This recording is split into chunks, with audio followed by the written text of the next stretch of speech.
শীতেরো ওড়নি পিয়া গিরিশেরো শীতেরো ওড়নি পিয়া বরিশার ছত্র পিয়া দরিয়ার না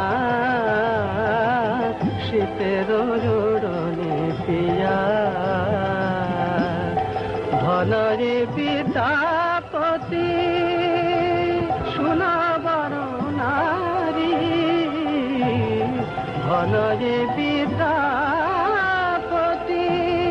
সোনাবার নারী সুজা Jay Sri Radheshyam and welcome back. The Life of Love, the biography of Srimad Radharaman Charan Das Dev. Night reading on the Holy Ekadashi, the 6th of February 2024. I hope all of you are doing well and great.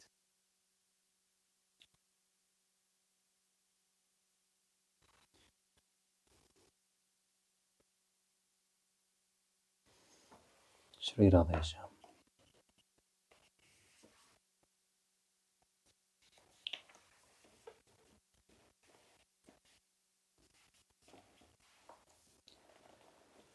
The Life of Love by Dr. o.b.l. Kapoor.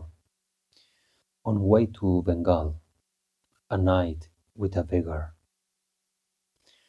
Babaji Mahasai was about to start on his onward journey when some devotees came and said, Maharaj, if you change the course of your journey a little, we would like to take you to 𝐰𝐢𝐵𝐽.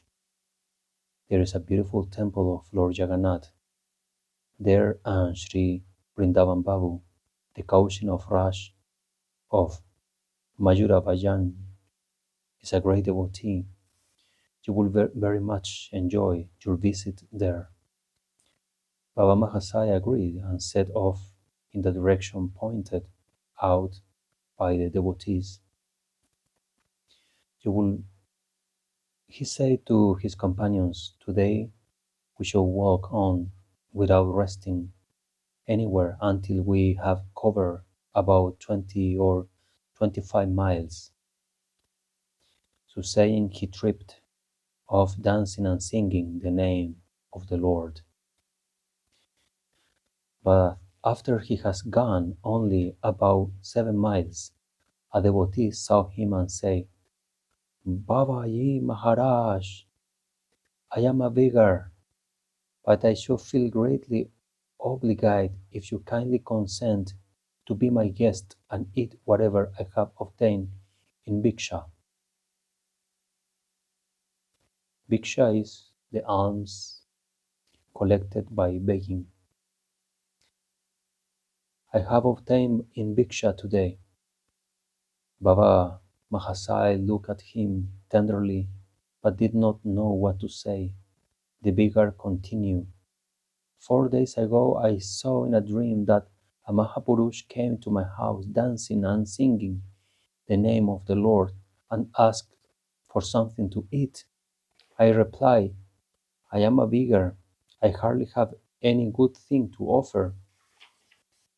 But the Mahapurush said, our Lord Nityananda is fond of anything that is obtained in bhiksha. So we should gladly offer to our Lord whatever you get in bhiksha to eat the same. I then went out for bhiksha. I know that you are the same Mahapurush, and I shall not let you go. So saying, he fell at the feet of Baba Mahasai and began to weep. Navadvip Das and others began to say, now let us see who wins. Dada Mahasai must walk 24 miles at a stretch, while the devotee must stop him. No wonder that it was the devotee who won. If the Lord himself can go back upon his promises and resolutions for the sake of a devotee, why not a saint who has realized him and in whom inhere all his qualities? So Babaji Mahasaya had to stop. The devotee had some rice and pulse with him. He went out and begged for some more. Navadvip does, as usual, cooked, and they ate after offered the food to the Lord. The food begged and offered lovingly by the devotee was found to be superb in taste. At the request of the beggar, devotee Babaji Mahasaya had to stay at his place till next morning, when he started for Mayuravanj. When he reached Mayuravanj, the news spread that a great saint had visited the state. Sri Vrindavan Vanj, the cousin of Radharaman Charan Vanj, received him and his party and took them to the temple of Jagannath. He made adequate arrangements for their stay and prasad, and appointed the officials of the state to look to their needs and comforts. Mayuravanj wore a festive look. Sankirtan and dance dominate the scene throughout the day and night. The next day, after the morning arti kirtan, Babaji Mahasaya wanted to leave, but he could not turn down the request of Vrindavan Babu to stay on at least for one more day, which he spent particularly in talks with him on Krishna and his Leela.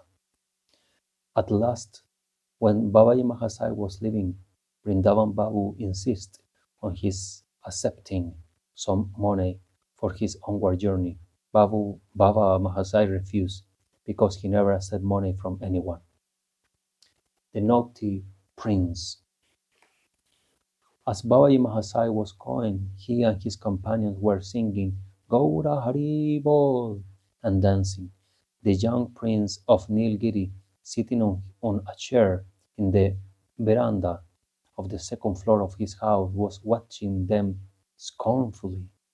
The pride of lineage, youth, and wealth had made him so arrogant that instead of getting up out of respect for the Sankirtan and doing obeisance to it, he stretched his leg and began to dangle them almost over the head of the Sankirtan party as it passed by his house.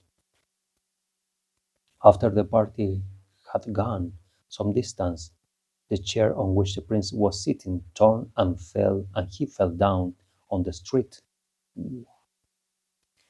A hue and cry was raised all around. Many people came running. Vrindavan Babu also came. He asked the prince how he had fell. He replied, I was sitting on the chair in the veranda on the second floor. Some sadhus passed along my house singing Gaura Haribol. After I had gone some distance, someone suddenly turned my chair and I fell. As I fell, the words Gaura Haribol, which were persevering in my mind, automatically came out of my mouth. Jai Ho, Gaura Haribol, Babai Mahasaya Ki Jai. Just then I saw that the tall Mahatma, who was dancing and singing as the head of the party, took me in his lap and laid me on the ground. His touch made a thrill pass through my veins and my hair stood on end. I must now see that Mahapurush once. I cannot live without his darshan.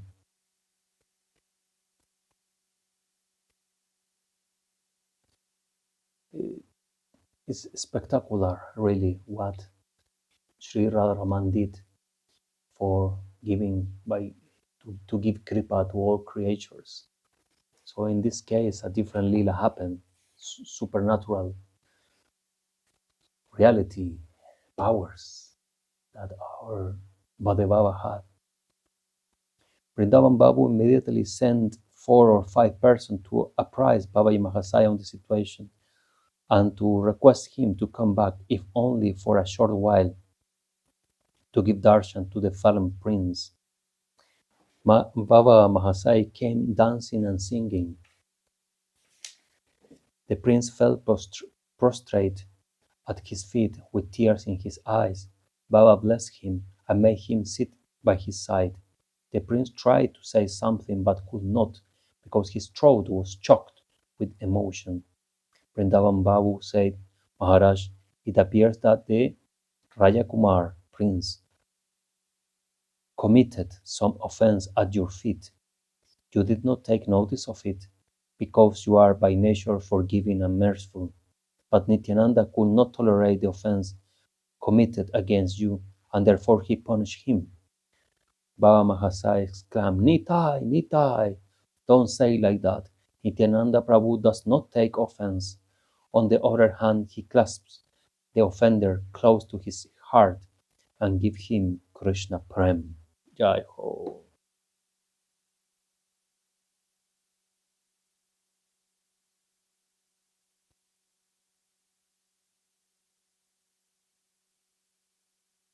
So much kripa, so much kripa from Parhabhava. We must work so hard to achieve Krishna Prem once in our life. Eternal times maybe will pass on. And Baba Mahasai, just by looking or touching somebody, will infuse Krishna Prem. How lucky are those souls who were in that very time and space to have his darshan, to hear his kirtan, to see him dancing with his companions. It's not the same for souls like me.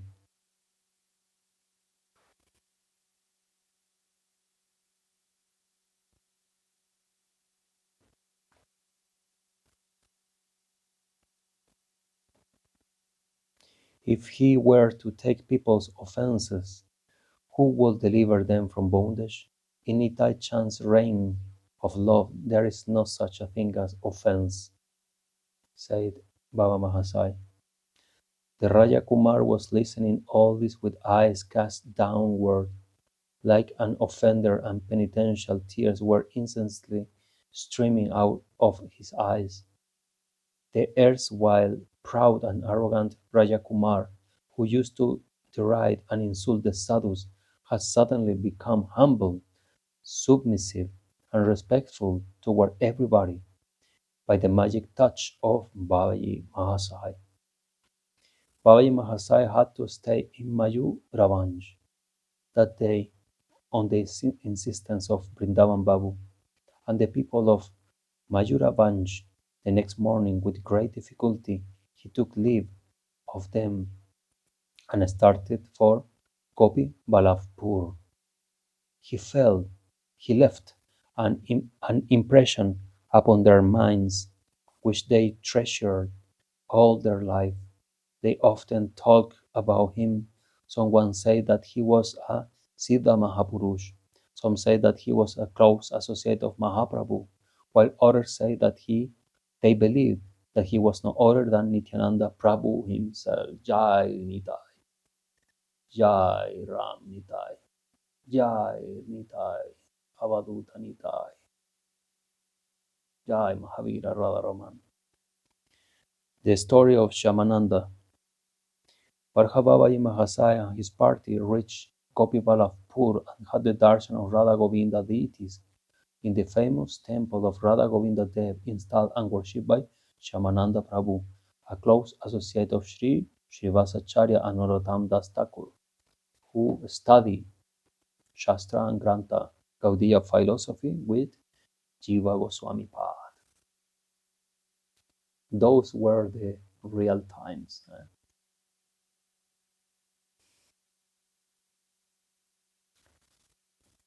An old man came and asked Baba, May I know where you live? Baba replied, We do not have a definitive place to live. We are carried from place to place by Nityananda Prabhu's will. Just now, we are being carried to Bengal, but it seems that Radharani has brought us here because we have an intense desire for the darshan of Sri Govinda Deva. Very well, said the old man. I have offered a special bhog to Govinda Dev and shall be obliged if you all take prasad. As the old man said, these tears of love and gratitude toward Govinda Dev trickled down Baba's eyes. Because of him, it was not the old man, but Govinda Dev who had extended the invitation and made special arrangements for prasad. Baba Mahasai and his party took prasad and then retired to a secluded place under a tree to avoid the company of people and rest for a while. But their fame had reached Gopivallabhpur even before them, and the people had been anxiously waiting for their arrival. They started coming one by one, attracted by their bhakti, even as the black bees are attracted automatically to a flower by its fragrance. One of them said, Maharaj, may we hear from you the life story of Sri Shyamananda? Baba Mahasai said, surely, I do not know of a better way of purifying oneself than narrating or listening to the life story of the devotees of the Lord. He then narrated the story as follows. May Nitai Chand clean my heart through the reading of this Charit Sudha life of love. May my heart also be purified and dignified recipient of Krishna Prem.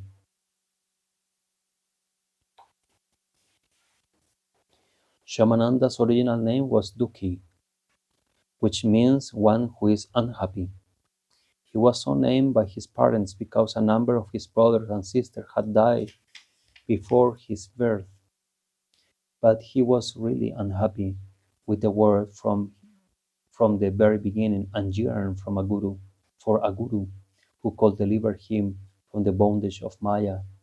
As soon as he came of age, he went to Ambika Kalna and took initiation from Sri Hridaya Chaitanya, a disciple of Gauridas Pandit, attracted by whose love Gaur Nitai had gone to him and were compelled to remain with him forever in the form of Vigrahas.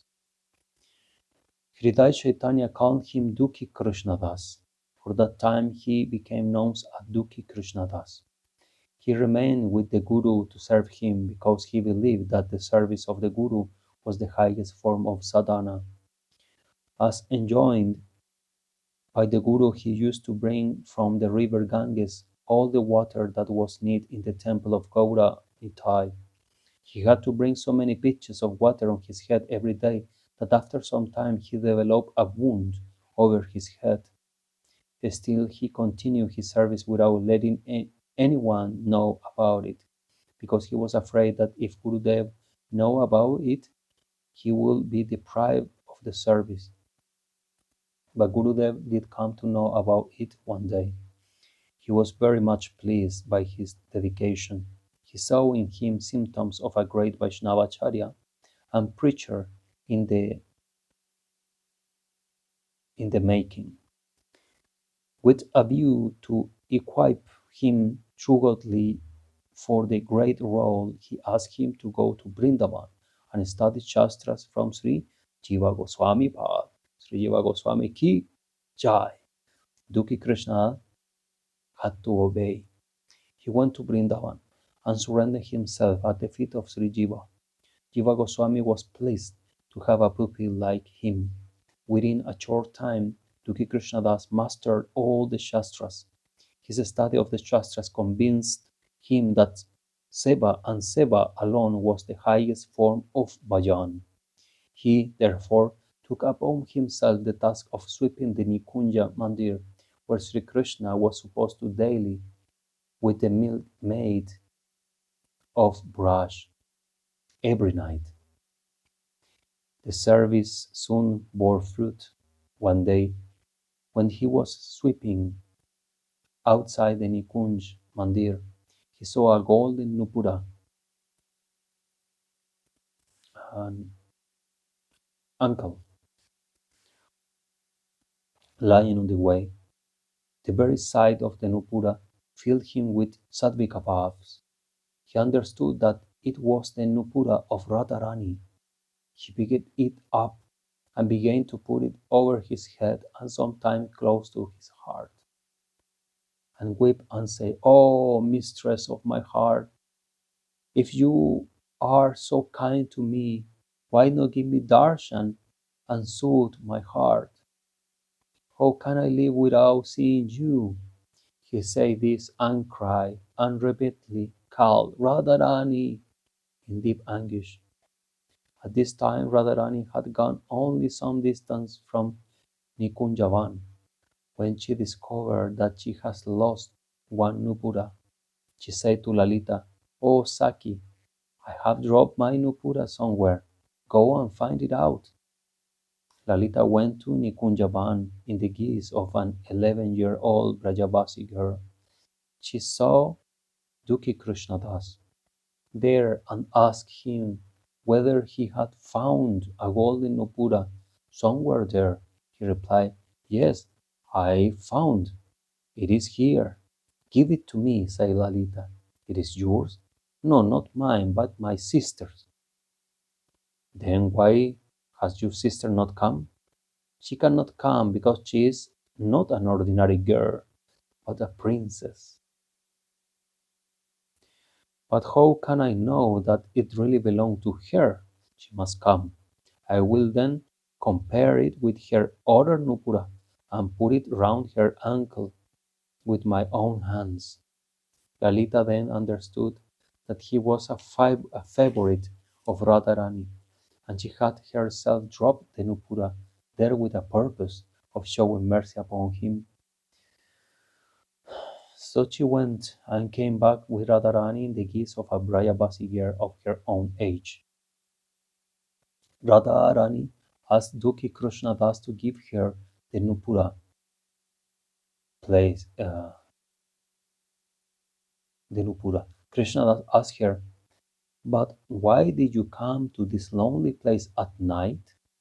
Radharani replied, "Oh, this is my Nikunja Mandir. You know why I come here?" "No, now don't delay. Give me the Nupura. Dawn is approaching and I have to go home soon." Krishnadas gave her the Nupura, but said, "Swamini, if you are so kind to me, why not give me darshan in your real form?" I broke into tears. Radharani laughed and said, "How can you see my real form with your material eyes?" But Lalita urged, "Oh, Pyari, since you are already so kindly disposed toward him, why not also give him Shakti to see you?" Radharani then gave him the required Shakti and appeared before him in her real form. She touched his forehead with her dust-stained Nupura so as to mark a tilak, and said, "Let this tilak remain on your forehead as a mark of your single-minded devotion to the Guru and perseverance in service, so that the people of the world might know that there is nothing that cannot be achieved by this means." The touch of Radharani's hand sent a thrill of transcendental love and bliss throughout his body, and he fell senseless on the ground. When Duki Krishnadas came to his senses, he saw that both Radharani and Lalita had disappeared. Shedding tears of love in separation, he went to Jiva Goswami and told him everything.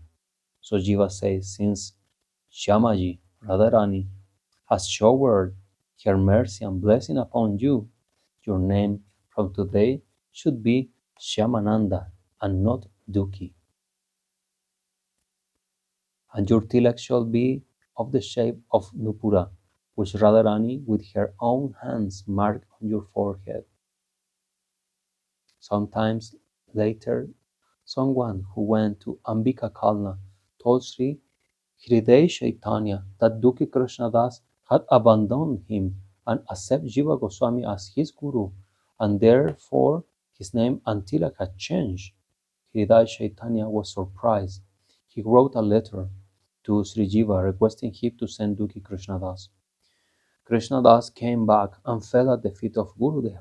Gurudev asked him, "Who has changed your tilak?" Shyamananda replied, "You have changed, Gurudev." "Who has changed your name?" he asked again. Shyamananda again replied, "You, Gurudev. Who else can?"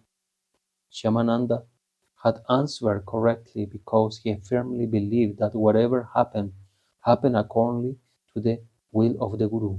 But Hridaya Chaitanya said, "If I have changed your tilak, I ask you to whip it off and put on the tilak I had given you before." Shyamananda said, "Gurudev, since you have given me this tilak, you can yourself wipe it." Hridaya Chaitanya tried to wipe off the tilak, but the more he wiped it, the brighter it became.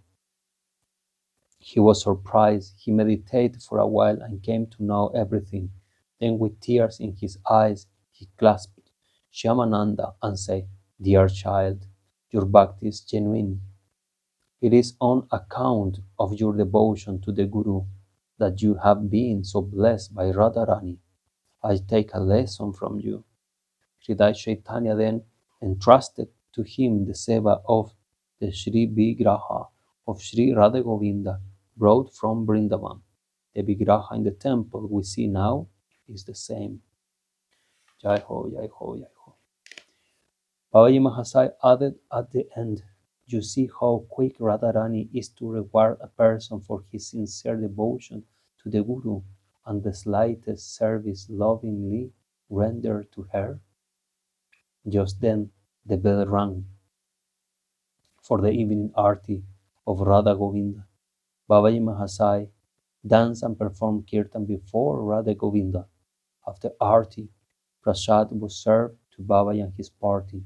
The next day, Babaji Mahasai left for Calcutta after politely expressing his inability to comply with the rest of the people of Gopi Vallabhpur to stay there some time more.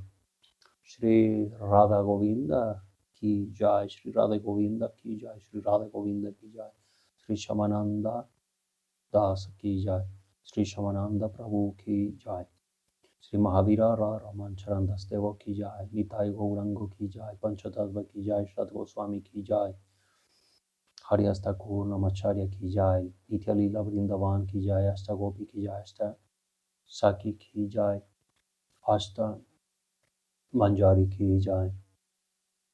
Jai Jai Sri Radheshyam, Jai Jai Sri Radheshyam, Jai Jai Sri Radheshyam.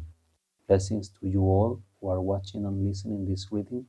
We will continue in the next episode with chapter 12, The Quest, End and Means. The Life of Love, Charit Sudha ki Jai, Sri Radharaman Charan Das Dev ki Jai.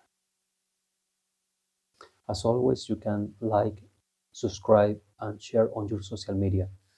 On that way, you can help me to grow this channel. For the blessing of all Kali Jivas. Jai Jai Sri Radheshyam.